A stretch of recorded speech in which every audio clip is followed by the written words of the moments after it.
मेरे देशवासियों, इसके बाद में दिल्ली से हमारे साथ क्या होता है कि पंजाब के अंदर उग्रवाद चरम चरम सीमा के ऊपर उग्रवाद चल रहा था। वहाँ फिरोजपुर पुलिस लाइन का हेडक्वार्टर लूट जाता है।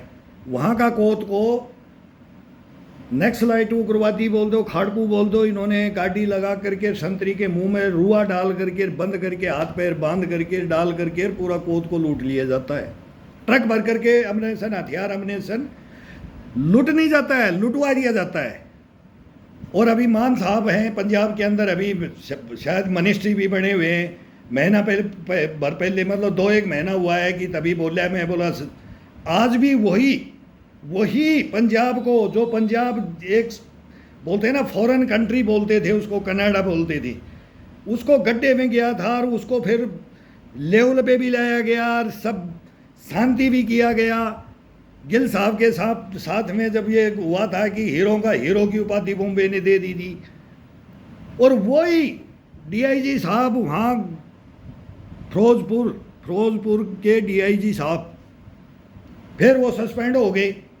अब देखें तो बोले अब ये मैं भी नहीं बोल सकता कि वो डॉक्यूमेंट्स हैं कि वो इंक्वायरियाँ हैं कि बोला डीआईजी इंक्लूड, कोत लुटवाने के लिए इंक्लूड, ये बातें सामने आई तो बोला बगैर अफसर तो कोत तो नहीं लूट सकता। कोत तो पुलिस लाइन का हेडक्वार्टर लूट जाए, वो भी 4-5 गाड़ियाँ 6 गाड़ियाँ लग जाए, बोला लूट के ले चलो। एक फायर नहीं हुआ फिरोजपुर पुलिस लाइन हेडक्वार्टर के अंदर, एक फायर नहीं हुआ, उसी के अंदर हमारी ड्यूटी लग जाती है। कहानियाँ सुनते हैं। एक लड़का मेरी कंपनी का था, वो छुट्टी गया तो आता ही नहीं है। मित्र भी था, वो भी कहानी हुई कि भाई क्या होता है क्या नहीं, छोड़ जाते हैं, कोई बोलते हैं बरगड़ा देते हैं, सारी कहानियाँ आती हैं इसके अंदर। देश के अंदर क्या क्या होता है जब होने लग जाता है ना, वो किसी के बस की बात नहीं होती है। फिर बोलते हैं ना घर का वेदी लंका ढाए, तो घर का वेदी होता है वही लंका को ढाता है और कोई नहीं ढाता है।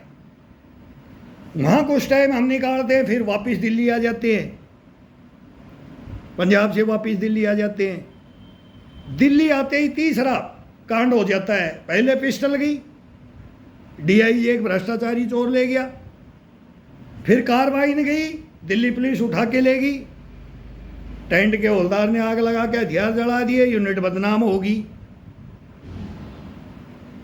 अब क्या करें, शांति से रहना। लेक्चरशिप हुआ कि भाई अब ड्यूटी को ये करना, ड्यूटी में जवानों की क्या कमी होती है, जवानों की कोई कमी नहीं होती है, छोटा रैंक में नहीं होती है, ये बड़े रैंक वाले कराते हैं। 2-4 महीने निकले, एक पिस्टल गुम, फिर पिस्टल गुम।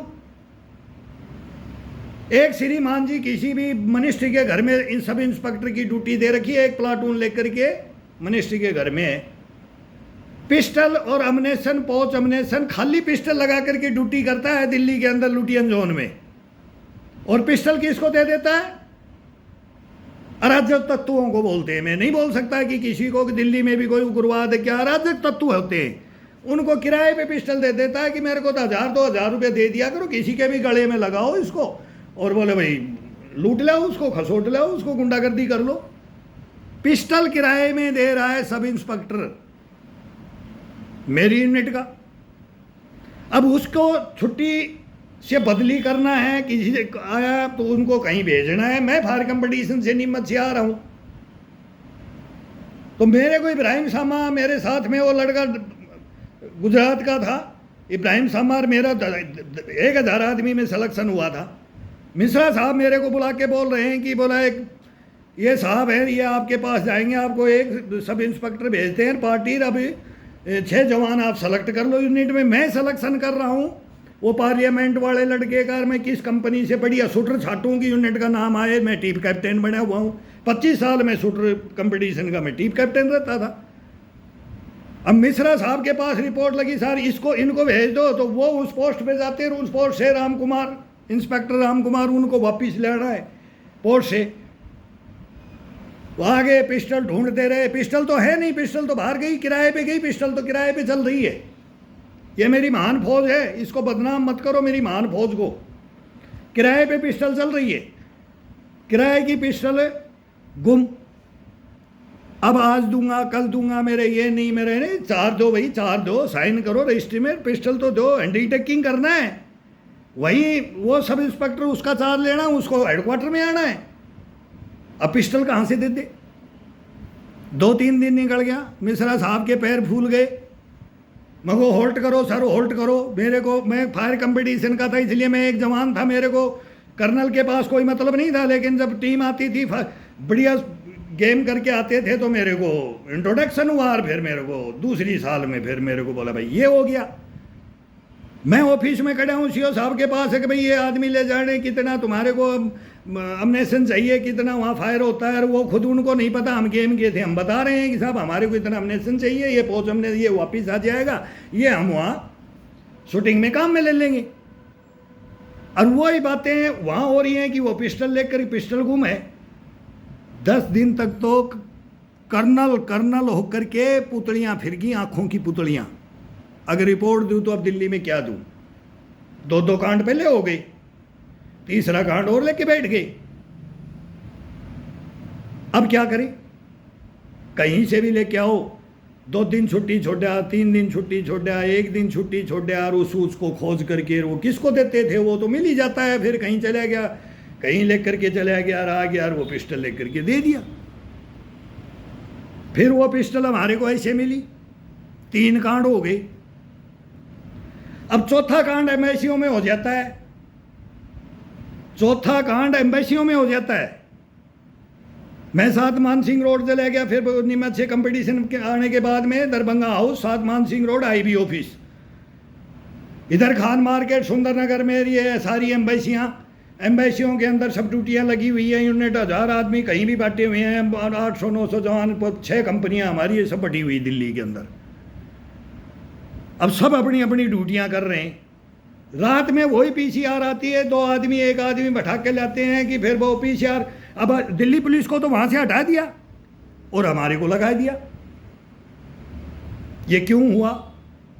ये कैसे हुआ? ये किसने किया और क्यों किया? इसका जवाब इसमें आ जाएगा कि पार्लियामेंट में क्या हुआ, गोली क्यों चली, कार्बाइन टेंट में क्यों फूकी, किराए पे पिस्टल क्यों गई, और फिर एम्बेसियों के अंदर पोल कैसे खुली। ये मैं बताना चाहता हूं। जब देखोगे हिंदुस्तान का, जब समझ में आएगा कि क्या कैसे अंधा बना देती है। फौज से फौज टक्कर लेती है, फौज से फौज टक्कर लेती है। 71 के अंदर आर्मी, झड़ोदा के अंदर हमारे ऊपर आर्मी लगाई थी। स्वर्ण मंदिर में जब ये कांड हुआ तो आर्मी भगोड़ी हुई थी। कितनी बार कदर हुआ हिंदुस्तान में? बहुत बार हुआ है। ये कोई कम छोटी मोटी बातें नहीं है। अगर एक के ऊपर पड़ता है ना तलवार, बोला मेरे ऊपर, मेरे गले पे पड़ गया तो बोला मैं तो दूसरे के ऊपर डालूंगा। ये क्यों हिंदुस्तान में सर? मेरे देशवासियों, ये क्यों होता है? मैं तो फंस गया। अब मेरी फैसिलिटी में मैं निकलना है, बाकी दुनिया जाए भाड़ में। अब दिल्ली पुलिस का वही तो कहानी यहाँ से स्टार्ट हो जाती है कि जब एसटीडी उस्टीडी होते नहीं थे, फॉरेन में फ़ोन करते थे तो जितने भी साउथ के, हमारे को एक साउथ का लड़का था, उसने बताया, मैं वो बोले कि सर ऑफिस में ये काम है, यहाँ थोड़ी देर रेस्ट करेंगे। सिविलियन आदमी को उनकी ड्यूटियाँ हटने के बाद एम्बेसी से सिविल को गाड़ी में बैठा के लिए आए और उनको ले जा करके वो अंदर फ़ोन थे उन पर बैठा दे। एम्बेसी का बिल आ रहा है 15 लाख, 14 लाख, 13 लाख। अब वही बिल पहले आ रहा था और वही बिल बाद में आ रहा है। तो ये सूचना एक मद्रासी लड़के ने मेरे को बता दी। वो मद्रास के ज़्यादा साउथ के फॉरेन कंट्री में रहते हैं, अरब कंट्री के अंदर है। ये बोले इसमें इतने पैसे मिलते हैं और ये ऐसे ऐसे फ़ोन करा करके ये पैसे अपना आप रख लेते हैं, ये फ्री में फ़ोन हो जाता है। वहाँ तो एम्बेसी का चार्ज होता है। तो ये चोरियाँ चल रही हैं एम्बेसियों में, सीआरपीएफ लगा दी एम्बेसी में, हमारे से कोई किसी का मतलब नहीं है, कोई नहीं आ सकता। अब गाड़ी पुलिस की आए, हम उनको कैसे रोक दें कि हमारे कोई बहम ही नहीं है कि भाई ये ऑफिस में थोड़ी देर बैठेंगे, रेस्ट करेंगे, पानी पूरी ठंडा पानी पियेंगे, चाय पानी पी लेंगे और अपने चल देंगे ड्यूटी के अंदर। हमारे को फिर भी उनसे द्वेष भावना नहीं है, लेकिन इनको हमारे से द्वेष भावना है कि सीआरपीएफ दिल्ली में कैसे घर जमाई बन के आ गई। ये इनको दुश्मनाई। अब ये भांडा यहां से फूटता है। फिर आज मैं बोलता हूं कि इंदिरा गांधी जी कैसे मारी गई। फिर आ जाता है संजय गांधी का किस्सा, बंसीलाल का किस्सा आ जाता है। फिर वो मैं अंदरूनी कहानियां को, कोई घर की बातें हम नहीं बताएंगे कि गेट के ऊपर झगड़ा हो जाता है, इंदिरा जी का ऑर्डर था। मेरे बगैर पूछे सीआरपीएफ की ड्यूटी थी। पीएम हाउस में रहती है, हमेशा रही है सीआरपीएफ। ये दिल्ली पुलिस की तभी लगी थी जब ये इंदिरा गांधी जी की वो मृत्यु थी उनके हाथों वाला, कुछ भी समझो कि ये लगी क्यों, मैं वो बताना चाहता हूँ। अब ये कांड कैसे होते हैं। अब फिर बोलते हैं कि हमारे को तो पता ही नहीं, अब ये कौन सा गड़ा मुर्दा उखाड़ने लग गया। सीआरपीएफ ड्यूटी कर रही थी, अब सीआरपीएफ को हटाना है। अब ये तो गलत अवैध काम होने नहीं देते, तो पुलिस अवैध काम होने देगी। तो मैं तो बोलता हूँ सब पुलिस भी ऐसी नहीं है, लेकिन ऊपर से चलता है ना, फिर वो पुलिस भी हो जाती है। मैं तो पुलिस को भी जोर नहीं बता रहा, उसमें होते हैं। अब वो पीसीआर की वही गाड़ियाँ तो उन्हीं का महकमा को वही करते हैं। फिर वो एक बोलेंगे कि रोडों पे खड़े होते हैं, वो क्या चोरी करेंगे। कोई थानों में है, बोले वो लेंगे, बाकी लाइन में रहते हैं, वो क्या करेंगे। ये सब के महकमे हैं, ये सब महकमा किसी महकमे को, जो सब में भ्रष्टाचार है। इसमें ये नहीं कि मैं ये बोल रहा हूँ कि वो दिल्ली पुलिस ही बेईमान है, सारी दिल्ली पुलिस बेईमान है, ऐसा नहीं है। अब क्या हो जाता है, क्या होगा। अब संजय गांधी जी आ जाते हैं गेट में, हमारा सब इंस्पेक्टर वहाँ प्लाटून कमांडर होता है, वो पकड़ लेता है, फिर गेट को पकड़ ले, सर अंदर नहीं जाओगे, ऑर्डर है मैडम का। जी बेटे हो। अब बोला मैं बेटा हूँ, मेरा मकान घर है, संजय गांधी को कौन रोके। अब उन्होंने सब इंस्पेक्टर का कल्ला पकड़ा, वर्दी में कॉलर पकड़े। अब उन्होंने भी पकड़ेगा, वो भी पकड़ेंगे, हमारे जवान इकट्ठे हो गए, सीआरपी के भाई ये तो पंगा हो गया। अब इतने में ही छोड़ छटावा वार ये बात वार तुरंत टुचकी बच गई। बोले सीआरपीएफ अभी बिस्तर बांध के गेट से बाहर। इंदिरा जी ने ऑर्डर दे दिया, बोला अभी बाहर। संजय गांधी ने बोले, इंदिरा जी ने बोले सीआरपी का बिस्तर बनाए, दिल्ली पुलिस को टेक दिया वहां। अब उसके अंदर बाद में सुनते हैं कि सबने बोला था कि ये नहीं होने चाहिए, ये नहीं होने, ये धर्म के नहीं होने चाहिए, ये नहीं होने चाहिए। तो हमारी भी इंक्वायरी होती है सबकी, थाने में होती है। एनएसजी खड़ी करी तो एनएसजी का 1 नंबर था। मैं कमांडो पर हमने बोलते, बोले मेरा टेस्ट दिया ना यार, मेरा नंबर आ जाएगा, स्टेशन लीव काट लेंगे यार मानेसर से। हमारी जो मेरी यूनिट के भी कितने गए लड़के, वो बोलते थे यार मेरे को इसमें फायरिंग में रह जाऊँगा, मेरा फायरिंग नहीं है, मेरा दौड़ नहीं है, मेरा ये ऑप्टिकल नहीं होता है। बोले तू मेरा टेस्ट दे देना। ये मजाक के चलती थी। मगर यार हमारे को तो कोई फेल नहीं कर सकता, लेकिन क्या रिकॉर्ड जाता है हमारा, तो रिकॉर्ड ही खराब कर, ये तो रिकॉर्ड खराब कर देते हैं इस जवान को। तो हम तो शुरू से मुठभेड़, खुद कमांडर कर्नल बुला करके हमारे से सजेशन लेता था, लेकिन ये छोटे बेईमान, वो कर्नल चेंज हुआ तो एक डुप्लीकेट कर्नल आया तो वो सजा टिकवा देते थे मेरे को। लाइन कैद, पिट्ठू, सीट रोल में लिखने की जगह नहीं, बोले कहाँ लिखे, मेरे को पीठ पे लिख दो। सीट रोल नहीं है तो मेरे को पीठ पे लिख दो। कागज नहीं है तुम्हारे पास लिखने के लिए, यही लिखोगे, यही बैठे बैठे करते हो चोरी तुम करते यहाँ कैंपों में, और क्या करते हो। जवान ड्यूटी करता है, बोले लड़े फौज नाम सरदार का। क्या क्या इनके बताएंगे हम, क्या इनके बारे में बताएं सर, क्या बताएं, ये क्या करते हैं क्या नहीं करते हैं।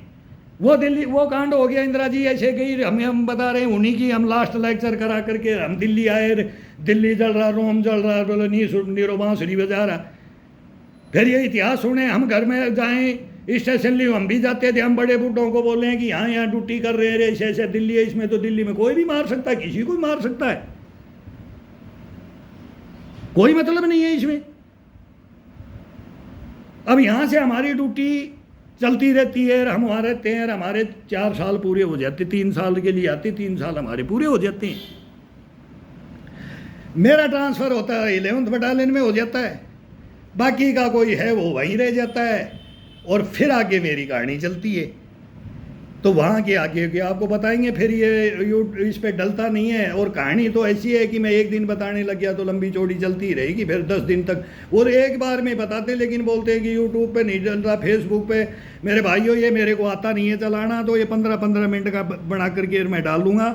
और मेरी जो ड्यूटियाँ की हुई हैं ना, हमने जो काम किए हैं, किसने किए हैं गलत, वो मैं बता रहा हूँ अब। और करो इंक्वायरियाँ इन चीज़ों की। अभी मैं आ रहा हूँ आगे, कहाँ हम किस किस के पास रह, क्या क्या हुआ मैं बता रहा हूँ। जय हिंद सर।